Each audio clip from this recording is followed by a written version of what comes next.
Então, pessoal, hoje a gente propõe aqui uma discussão, né, sobre o tripé psicanalítico, não como uma proposta, apenas teórica de ser pensada, mas principalmente como uma proposta de reflexão do que é que a gente está trazendo aqui enquanto tripé, tendo em vista que toda vez que a gente fala da formação do analista, isso está de pano de fundo, né.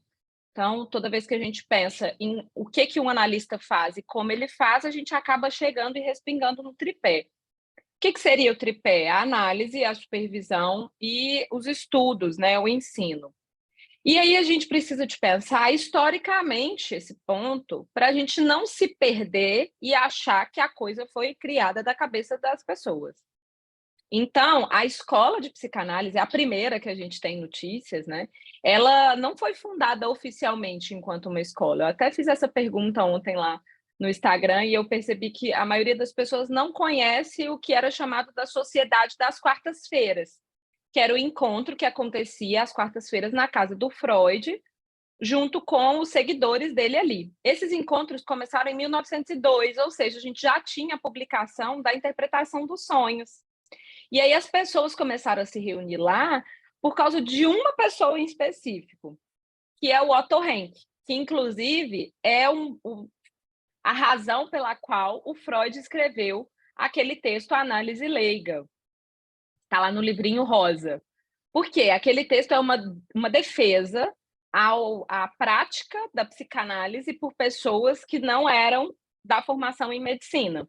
Né? Então, é um texto já avançado, então o Otto Rank já estava dentro da sociedade das quartas-feiras, ele entra não como psicanalista, mas ele entra dizendo da sua experiência em análise e entra como secretário. Então, ele que dá uma organizada ali no negócio, que recolhe o dinheiro, que faz as atas de reunião. Então, esse é o primeiro sinal de uma formação do analista. E o que tinha ali? Tinha as discussões dos textos do Freud, junto com uma discussão da clínica, né, da prática clínica. Então, as pessoas que estavam ali estavam acompanhando a construção do Freud. Isso é importante porque o que vai levar à dissolução desse espaço é que o Freud entende que aquele espaço perdeu a identidade inicial e passou a funcionar muito narcisicamente. Então, olha só, veja bem, né?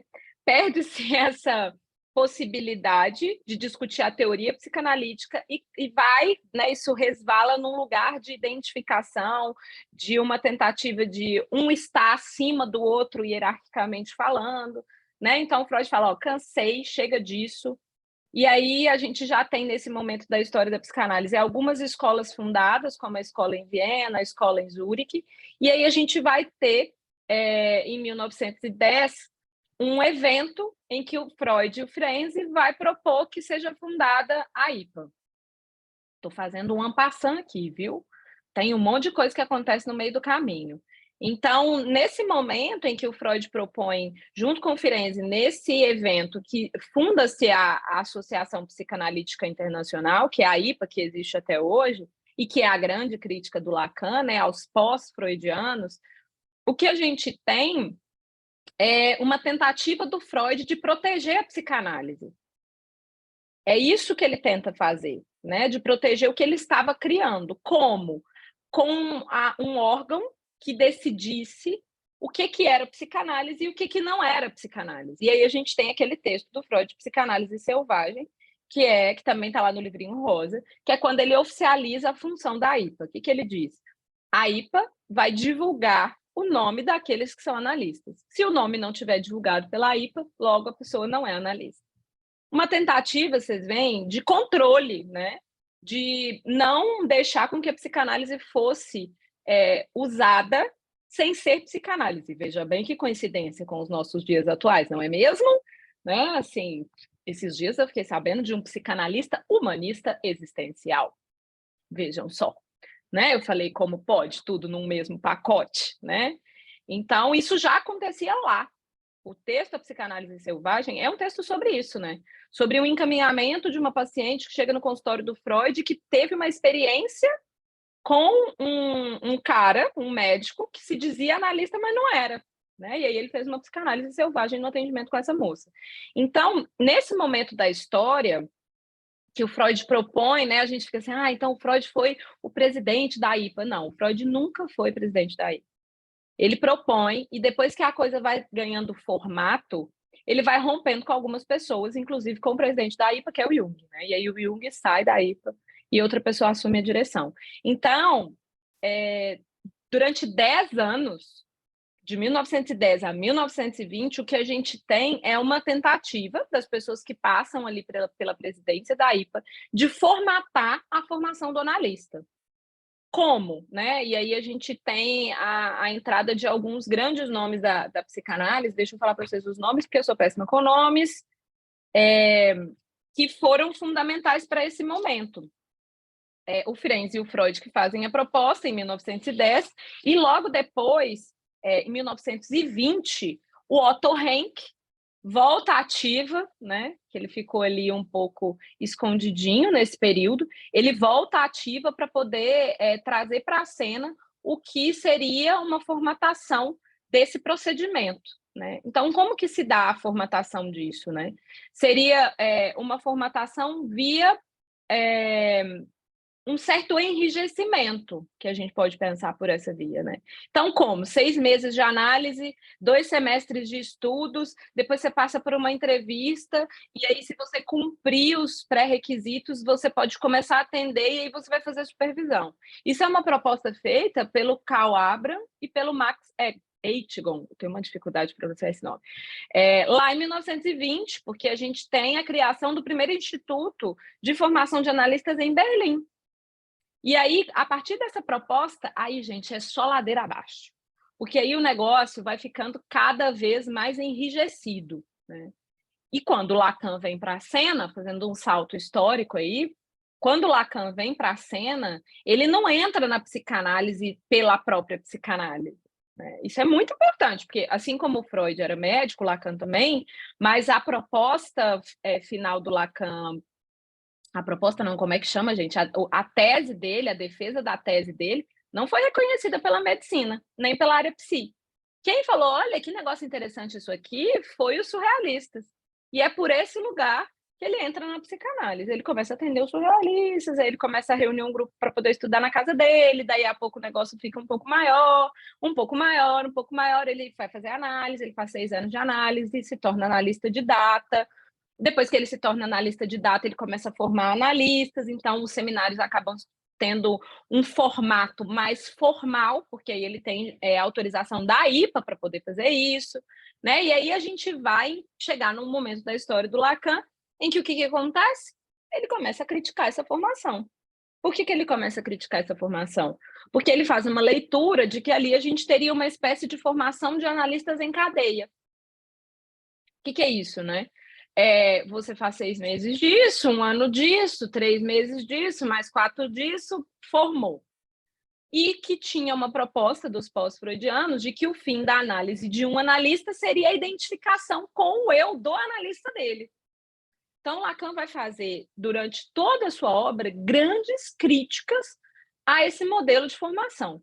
Mas ele não vai fazer só crítica vazia, porque aí, naquilo que vocês conhecem como excomunhão, né? Na verdade, é um convite da IPA, a pedido da escola que o Lacan fazia parte. Vamos lá, vou falar de novo. A escola que o Lacan fazia parte se inscreve na IPA para receber uma autorização de fazer parte da Associação Internacional de Psicanálise. E a IPA devolve dizendo, olha, a gente pode autorizar vocês desde que o Lacan não forme mais analista. Ou seja, cale a boca, querido, você não pode falar mais. Se você falar, sua escola não vai ser, não vai fazer parte aqui da IPA. E o que ele faz? Ele sai dessa escola e ele funda a própria escola. A gente tem alguns textos de fundadores dele das escolas, que ele não funda uma, ele funda 2. E aí ele abre os seminários e faz um retorno a Freud, dizendo, vocês entenderam tudo errado do que o Freud falou. Então vão voltar lá no Freud para ver se agora vocês entendem alguma coisa. E aí ele faz esse retorno e vai fazendo, junto com esse retorno a Freud, uma formatação de um outro modelo de escola que não tenha relação nem ligação com um modelo hierárquico de funcionamento. Então, a gente tem um texto do Lacan, fundamental, que é o ato de fundação, que ele deixa descrito como funciona o passe, como funciona o cartel, como funcionam os núcleos dentro da escola. E ele diz que a escola não é um espaço hierárquico. Não é por essa via que a escola vai funcionar. Os cargos que ele define lá é apenas para uma organização da escola. Não tem a ver com alguém que sabe mais que o outro e, portanto, manda no fulano, né? Não é sobre isso. E qual que é o objetivo do Lacan com a fundação da escola? Muito parecido com o do Freud, de dizer o quê? Deixa eu contar um negócio para vocês aqui. Esse negócio que chama psicanálise pode morrer em algum momento de tanta crítica que a gente tem. Então, o que nós vamos fazer? Nós vamos usar o espaço da escola como um espaço de produção de saber e transmissão da psicanálise. E é isso que ele faz, né? E aí eu deixo uma pergunta para vocês, porque o Lacan vai dissolver a escola depois, né? Vai ter uma dissolução desse espaço. Por que vocês acham que o Lacan dissolve a escola? Né? Eu acho que essa é uma pergunta importante, porque ele não deixa isso muito claro para a gente. Não deixa muito claro, ele deixa transparente, né? Ele diz por que que ele dissolveu uma escola, por que ele faz isso. Inclusive, o último seminário dele não é o 25, é o 27, e o seminário 27 é o seminário da dissolução. Então, é um seminário muito importante para a gente, está disponível lá no Staffers. Infelizmente, provável que a gente não tenha publicação desse seminário em português, tendo em vista que ele não é considerado um seminário. Então, eu acho que essa é a primeira pergunta que eu proponho para você, a gente discutir logo mais. E a segunda pergunta é: o que vocês acham que acontece dentro de uma escola, enquanto um espaço de formação, e compartilhar as experiências de vocês também, tem várias experiências, né? Para a gente poder conversar a partir disso que o Lacan diz e disso que a gente vê na prática, né? Essa experiência mesmo de cada um em sua formação. E acho que é isso. Falei para danar. Vou passar a palavra agora para a Fê e depois a gente abre para outras. Vai lá, Fê. Então, vamos lá. O ano passado, quando a gente fez os encontros no Diálogos Abertos, eu faço a aposta de que em todos a gente caiu na história do tripé. Em todos, a gente falou do psicanalista e as redes sociais, a gente falou de supervisão, falou de o que se escuta, né? Esse foi algum dos temas que a gente trabalhou no ano passado. E no último encontro isso ficou muito claro, como em tudo que a gente foi discutindo caía na história do tripé. Não à toa a gente está iniciando, então, esse ano com o tema do tripé psicanalítico.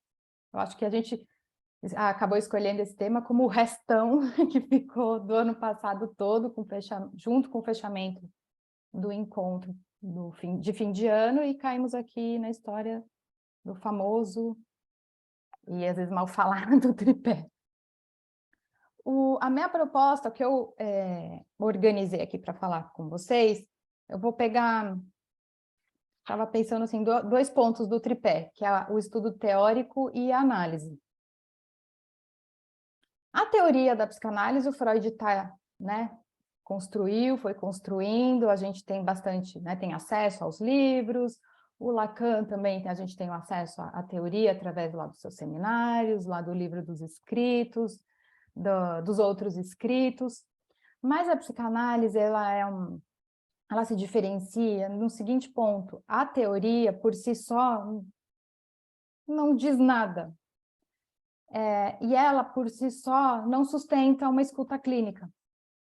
Porque o que a gente aprende, o que a gente estuda na psicanálise, a gente não aprende de forma cognitiva somente. A gente não vai lá decorar a interpretação dos sonhos.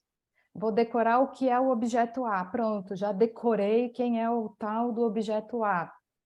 Decorei a história do id, ego, superego.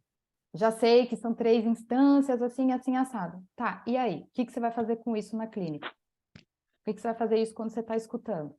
Vira palavra vazia, vira nada. E aí faz sentido a análise do analista como um ponto muito importante para a formação do analista, para estar ali enquanto, nessa função de analista. O Freud, em diversos momentos, ele solta isso. Ele diz disso nos seus textos. que eu resgatei é o Perspectivas Futuras da Terapia Psicanalítica, acho que é esse o nome, de 1910. Priminho lá do Psicanálise Selvagem. E ele fala que nenhum psicanalista avança além do quanto permitem seus próprios complexos e resistências internas. Então, ele já está dizendo aqui, lá em 1910, da análise do analista. Ele não diz assim, né, mas a gente pode recolher ali algo que ele estava construindo. Aí, retomando a psicanálise selvagem, que a Gleice já comentou. O Freud faz esse texto na tentativa de proteger a psicanálise, e ele vai dar um exemplo de um psicanalista que usa pura e simplesmente, da teoria para fazer uma intervenção. O que acontece? Um desastre. Porque esse médico, ele recolhe ali, a psicanálise é isso, isso, isso, joga para a moça, né, para a mulher que vai lá consultá-lo, e ela vai embora. Porque, tipo, o que é isso que esse homem falou aqui para mim? Não faz sentido algum. Então, e tem outras coisas que o Freud vai dizendo da posição do psicanalista, que não é um lugar de professor, não é transformar o paciente, né, num ser semelhante, né, não é nada disso. E aí, para a gente conseguir estar nesse lugar de não querer professorar em cima dos nossos analisantes, é fazendo a própria análise, ou seja, esvaziando o nosso narcisismo. Todo mundo aqui tem seu ideal, o ideal do eu circulando, e na análise a gente vai trabalhando isso para isso esvaziando, esfarelando, e a gente poder estar ali enquanto analista fazendo o semblante, né, tá ali suposto saber. A gente não está ali como saber absoluto, sei de tudo da sua vida, então vou fazer a intervenção, é isso aí. Então, numa análise, a gente vai desconstruindo uma série de coisas e podemos estar nesse lugar advertidos de que somos não todos. Porque a análise é o lugar que vai tocar no nosso lado, né, no lado feminino, que é o lado não todo.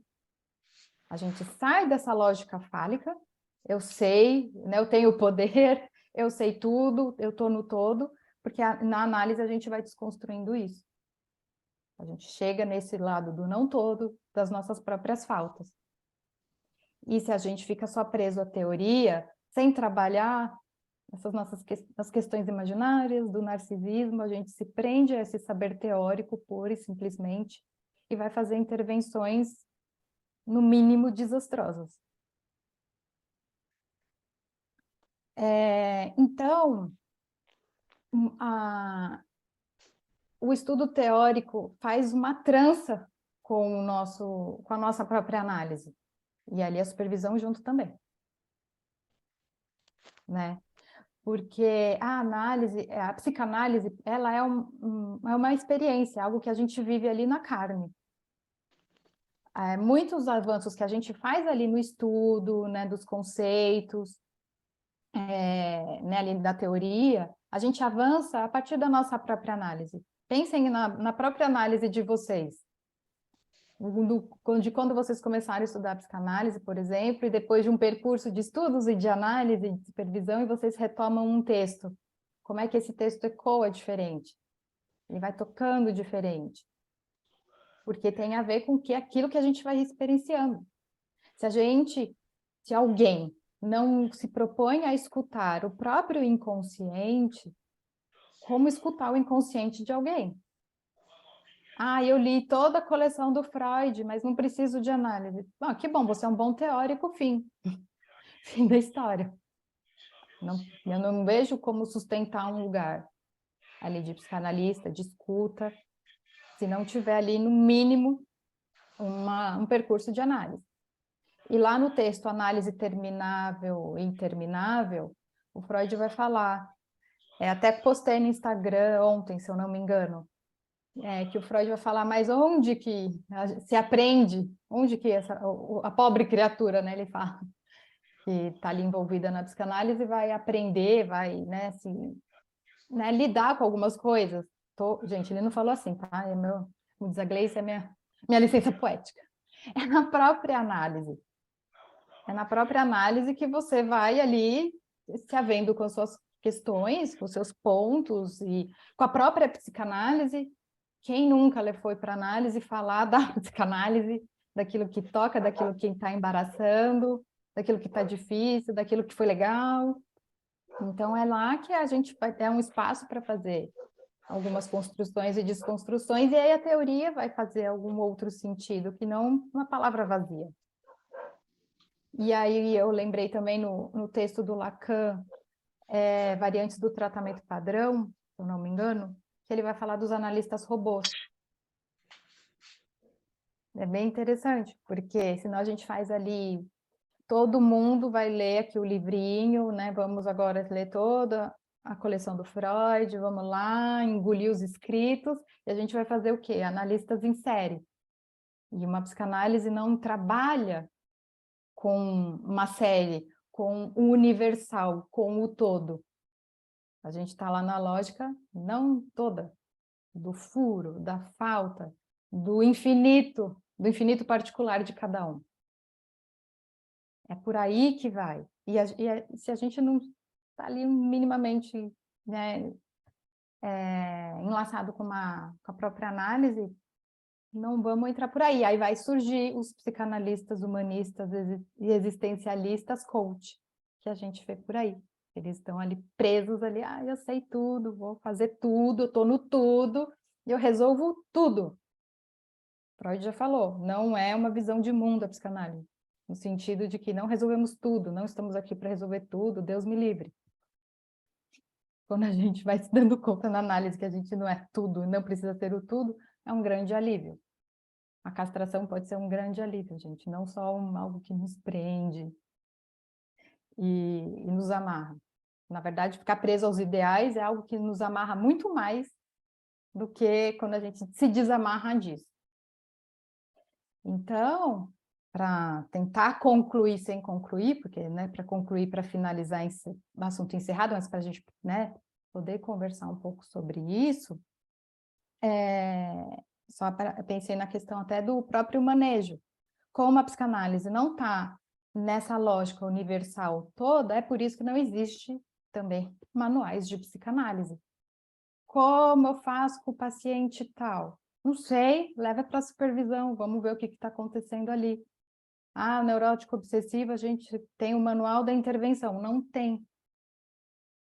Então, o manejo, a teoria, mas principalmente o manejo não é algo que a gente vai ensinar, é o passo a passo, é assim que faz, a gente consegue, na melhor das hipóteses, fazer uma transmissão daquilo que a gente aprende. E essa transmissão é feita a partir do nosso lugar de analisante. A gente transmite algo, fala algo enquanto analisante. Dentro dos nossos furos, das nossas faltas, e a gente transmite algo com todos os furos que tem direito, para que isso vire, também na melhor das hipóteses, causa e movimento para quem, tanto para quem escuta quanto para quem transmite. Porque a transmissão também é algo que eu percebo, pelo menos na minha experiência, que é algo muito formativo. Eu aprendo demais quando eu me aventuro aí a tentar transmitir alguma coisa em torno da psicanálise. Bom, era por aí que eu queria trazer, né? Trazer aqui para vocês. Sempre fica aquela sensação, nossa, não falei tudo, mas é impossível dizer tudo que eu gostaria. Então, vamos abrir para vocês, tá, trazerem perguntas, questões, para a gente dialogar abertamente sobre o tema. Então, gente, vou parar de gravar aqui.